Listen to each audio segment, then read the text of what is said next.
गुरु के चरचवा बीनू लागे नाही मनवा धनवा यही जे रह जई है।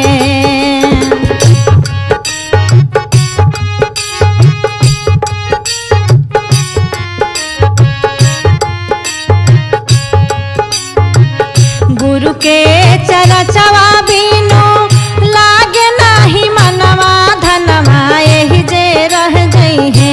त छछनत चल जई है परनवा धनवा यही जे रह जई है। त छछनत चल